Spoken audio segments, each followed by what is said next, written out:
임 교수님의 흥미로운 강의 아주 잘 들었습니다. 네, 감사합니다. 제가 유럽에서 10년 동안 생활하면서 가보았던 모든 고딕 성당들의 모습들이 우리 임 교수님의 강의를 통해서 너무나 잘 살아나서 행복했고요. 다른 의미에서 해안에 놀랬습니다. 사실 고딕 건축을 여러 가지 방식으로 설명하실 수 있을 텐데 하필 빛이라는 것을 가지고 설명한 것에 제가 놀랐습니다. 다음 시간에 제가 말씀드릴 중세 대학 중에서도 옥스퍼드나 캠브리지에서 광학이라는 것이 그렇게 발달했었는데 아마도 이런 빛에 대한 관심 때문에 그런 것 같아서 놀랐었고요. 또 한 가지 흥미로웠던 것은 이러한 빛에 대한 관심이 로마 시대부터 있었고 이것이 점점 더 발달했다는 설명도 아주 흥미롭게 들었습니다. 거기서 한 가지 의문점이 생겼는데요. 로마 건축 같은 경우 고대 그리스 건축과도 아주 밀접한 연관성을 가지고 발달했고 또한 신플라톤주의 같은 경우는 빛의 조명설에 대한 이야기가 플라톤 사상 안에서 많이 나타나고 있습니다. 그렇기 때문에 혹시 고대 그리스 건축 안에서 빛에 대한 어떤 이야기들이 있었는지 그것이 좀 궁금해지네요. 그거는 어떻게 보면 이제 제 2주 강의에 잠깐 나오는데 이제 그리스 건축은 그 공간적인 지리적인 배경이 지중해란 말이죠. 지중해고 그다음에 기후가 상당히 사시사철 5개 활동이 가능하고 그다음에 그리스 시대 때 문화, 문명, 사람들의 생활 방식 이런 게 5개 활동이 많았어요. 그렇기 때문에 그리스 건축에서는 실내 공간이 발전을 안 하게 돼요.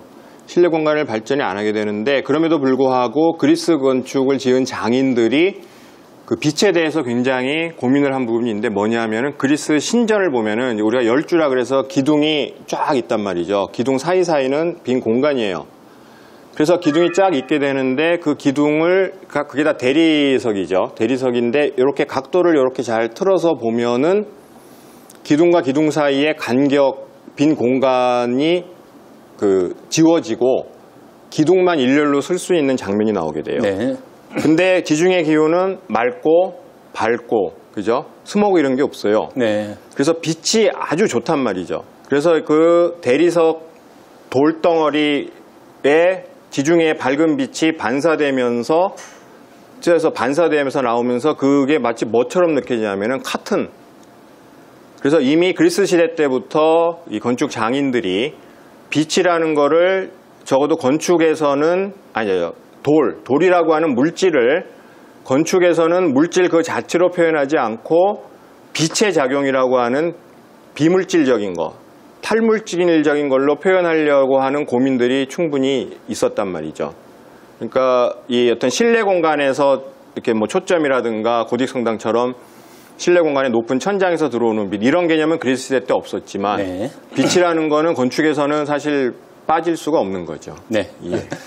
감사드리고요. 아까 제가 또 강의를 들으면서 우리 임 교수님께서 언제 또 성경도 그렇게 모든 부분을 이렇게 많이 꿰뚫어서 각각의 구절을 하면서 인용해 주셨는데 거기서 의문점이 하나 생겼습니다. 사실은 그러한 성경에 대한 지식은 로마네스크 시기 이전 전통적인 그리스도교에도 계속 있었는데 하필 그 빛에 대한 그 다양한 성경 해석이 로마네스크까지는 아까 어두컴컴하고 빛의 기능이 그렇게 중요하지 않다가 고딕 건축 들어오면서 아주 폭발적으로 이것을 빛을 이용하게 되었는데 그 사회적인 배경이나 로마네스크에서 고딕으로 넘어가게 된 배경 같은 것을 좀 더 설명해 주시면 왜 빛이 대한 성경에 대한 신학적인 내용은 알고 있음에도 불구하고 고딕 건축에서 더 그것이 잘 발현되는지를 이해하는 데 도움이 될 것 같습니다. 그러니까 뭐 몇 가지 사회적인 변화를 얘기할 수 있는데 일단 뭐 이제 스콜라 신학이나 스콜라 철학에서 고민했던 내용 그게 이제 미학이나 건축으로 오게 되면은 빛으로 귀결되는 그거는 앞에서 이제 많이 설명을 드렸고요. 그 다음에 두 번째 보면은 이게 이제 중세도 전반전과 후반전으로 나뉜단 말이죠. 그 다음에 전반전은 보면은 또 이 서유럽 전체로 보면은 상당히 문명이 어려운 시기였죠. 그러니까 로마 제국이 붕괴되고 지중해의 강자들은 이슬람과 동로마, 비잔틴, 서유럽은 상대적으로 굉장히 축소가 돼 있었고 그러다가 이제 카를 대제 때 그 카롤린거 왕조가 처음 이제 그 서유럽의 문명을 일구면서 그게 한 200~300년 동안 뭔가 이제 축적을 하죠. 축적을 하다가 요 고딕 성당 내지는 전성기 고딕이 등장할 때쯤 되면은 이제 민간 세력이 엄청 커진단 말이죠. 도시도 생기고 뭐 우리가 흔히 이야기하는 그 부르주아의 전신이라고 하는 도시 자유시민이라는 계층도 등장을 하게 되고 그다음에 도시 구조도 보면은 광장을 사각 광장을 끼고 네 면을 건물이 하나씩 차지하게 되는데 한 면이 성당, 한 면이 시청, 한 면이 시민회관, 한 면이 상가.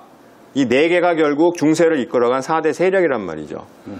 그래서 이게 민간이 커지면서 기독교 쪽에서도 민간을 위한 뭔가, 그게 이제 아까 말씀드린 보편 논쟁일 수도 있어요. 그러니까 민간을 위한 뭔가 서비스가 있어야 되는 거예요. 교회 쪽에서도. 네. 그러니까 개인의 중요성을 많이 인정해 준다거나, 이게 건축에서는 실제 교회 건축을 통해서 사람들한테 뭔가 시각적인 즐거움도 좀 제시를 해야 되겠고, 마침 스콜라 철학이나 미학에서 빛이라는 게 얘기가 되고, 이게 이제 합해질 수도 있는 거고요. 그 다음에 좀 더 건축이나 예술에 이제 집중을 해보면은, 이 서양 예술이나 서양 문명의 특징은 가장 이제 상위 레벨에서 정의되는 대표적인 특징은 형식주의입니다. 형식주의. 형식주의이기 때문에 우리가 이 동양 미술에는 없는 서양 미술만의 특이한 시대 구분이 나오는데, 일단 사조 이름이 이 동양 미술은 왕조 따라 진행이 돼요. 근데 서양 미술은 왕조가 아니란 말이죠. 그죠? 로마네스크, 고딕, 르네상스, 바로크, 왕조가 아니에요. 이게 뭐냐 하면은 형식을 지칭하는 그 형식을 만들다 보면 여러 가지가 나오는데, 이런 특징을 갖는 형식은 바로크라고 하자. 이렇게 해서 형식주의가 진행이 되는데, 형식주의 중심으로 진행되는 문명의 특징이 뭐냐면은, 먼저 표본 기준 모델이, 대표 양식이 먼저 완성이 됩니다. 새 양식이 등장을 하면. 이게 이제 정형주의예요. 그러다가 정형주의가 완성이 되면은 그 다음에 똑같이 하면은 창의력이 떨어지니까 정형주의를 한번 응용하는 비정형주의가 뒤따라요. 이게 이제 서양 예술이나 문명의 전개 패턴에서 굉장히 크게 보는 그 시각인데, 그래서 보면 고전주의는 그리스가 정형, 로마는 그리스를 받아들여서 자유롭게 응용한 비정형, 초대교회는 초기 기독교 예술이 정형, 비잔틴은 이걸 받아들여서 굉장히 비정형적으로 자유롭게 구사한, 중세는 로마네스크가 원형, 정형, 고딕은 그거를 받아들여서 마치 만두피를 이렇게 늘어뜨려서 그 돌 무게를 보면 제가 2주 때 나오게 되는데, 로마네스크 건물이나 고딕 건물이나 돌 무게는 거의 같아요. 근데 벽체가 로마네스크는 이렇게 두껍고, 고딕으로 되면 그걸 만두피를 잡아뜨리듯이 위로 올라가면서 창이 넓어지고 빛이 들어오게 되고, 뭐 그러니까 고딕 성당이 탄생하게 된 배경은 상당히 여러 관점에서 얘기할 수가 있겠죠. 네, 말씀 들으면서 아마 저희 신학에서는 교회론을 갖다가 두 가지로 구분하는 경우가 있는데, 에클레시아 밀리탄스, 에클레시아 트리움판스라고 해서 전투하는 교회, 바깥 세상과의 싸움하는 교회, 로마네스크 성당 들으면 꼭 성체에 들어간 것 같은 느낌이 듭니다. 어두컴컴하면서 두꺼운 벽 말씀하신 것과 같은 것이었는데, 수도원이 중심이 되었을 때 그때는 굉장히 전투하는 교회에서 자신들을 지키려고 하는 듯한 세상과 싸우는 것이 있었고, 고딕이 등장하면서 트리움판스, 이제 도시도 생겨나고 아까 굉장히 인간에 대한 긍정적인 모습들이 굉장히 등장하기 때문에, 아까 마리아님 같은 경우도 천상모호에 관을 쓰는 모습이 많이 등장하는데, 그 마리아님은 순결 플러스 인간이 도달할 수 있는 최고의 긍정적인 모습을 표현한 것이 아니었나라는 느낌이 들게 됩니다. 아까 그리고 그 하늘과 산이라는 표현을 하셨을 때 그 느낌이 떠올랐어요. 사실은 고딕 건축의 천상 예루살렘에 대한 이야기가 바로 아까 이곳에서 하느님이 머무시는 곳이라고 하는 표현과 같은 것들은 아마 고딕 성당에서 잘 나타난 것 같습니다.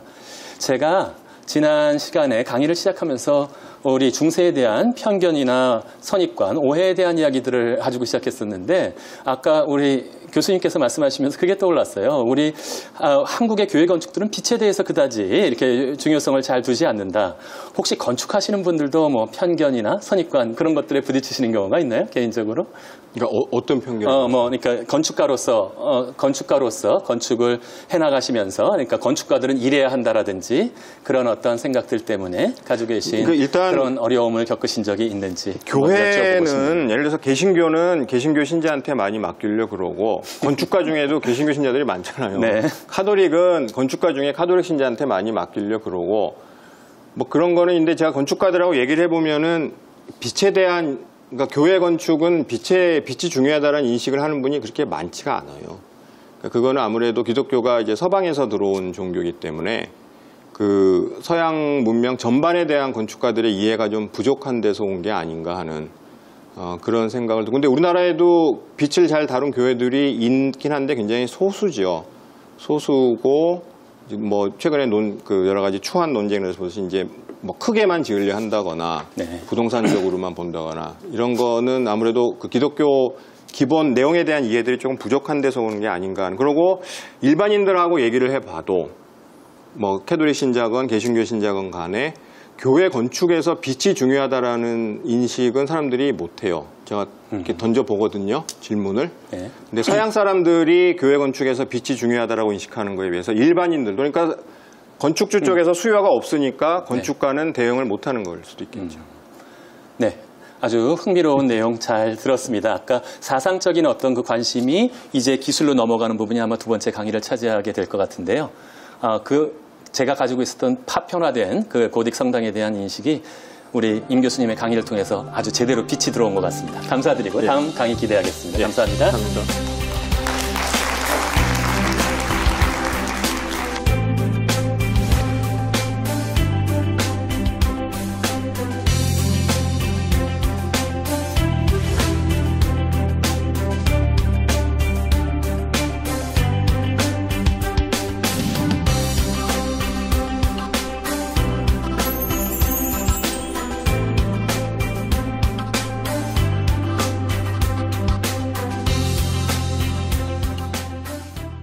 도대체 궁금하실 거예요. 어떤 의미에서 그리스도교가 위협을 느껴서 아리스토텔레스의 어떤 사상을 갖다가 강의 금지령을 통해서 막아내려 했을까라는 생각을 하실 수 있는데, 볼로냐 대학, 파리 대학, 옥스퍼드 이 모든 대학들은 어느 시기에 성립되었다? 12세기 후반부터 13세기 초반까지 모두 다 설립되었습니다. 그것에 대한 기본이 되는 것은 과거에 말씀드렸던 스콜라로부터 시작했습니다. 이것을 인문학부에서 제대로 배우지 않고는 올라갈 수 없습니다.